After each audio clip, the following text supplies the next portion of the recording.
And BBC News has witnessed an attack by dozens of Israeli settlers on a group of Palestinians in the occupied West Bank. The violence comes as Israel's government prepares to sign off the building of thousands of new homes elsewhere in the territory. That plan, which is illegal under international law, would, according to one far-right minister, bury the idea of a Palestinian state. Lucy Williamson was in the West Bank near the illegal outpost of Or Nahman when Palestinian villagers came under attack. And a warning, there are some scenes in her report which you may find distressing. To bury the idea of a Palestinian state, extremist settlers kill Palestinian trees. Brahim's family have farmed olives here for generations. This week, he said, his trees were hacked to pieces by settlers who've set up camp on a nearby hill. Ties to his past cut down by the politics of today. Fear is natural, but there is something stronger than fear that drives me to stay here. The scent of my ancestors and an attachment dating back hundreds of years. As we stood there, masked settlers carrying sticks charged down the hill and across the field towards us. A completely unprovoked attack. We have to go, Fred. Get out of here, guys.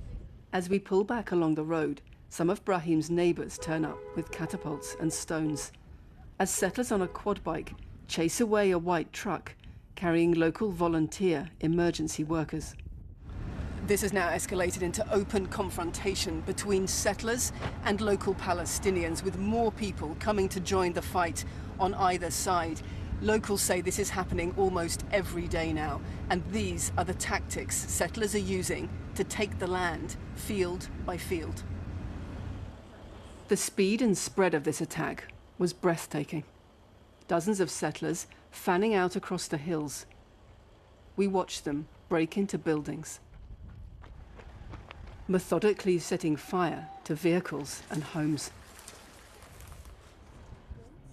Shepherds rushing their flocks away as the hillside breaks into flames. In just a couple of hours, this conflict has spiraled from one olive grove all across these hills. Settlers have been chasing Palestinians off their land. Several houses have been set on fire, and the arrival of the army has done little to stop it. Palestinians from across the area arrived to help, but the army has sealed off the main road. The army later told us that Palestinians had burnt tires and that 4 Israelis were treated at the scene. Rifa was trying to reach her husband, trapped in their farmhouse, but the army pointed their weapons and sent me back, she said. Every other day the settlers do this to us. They attack us, cut down the olive trees and burn the farms.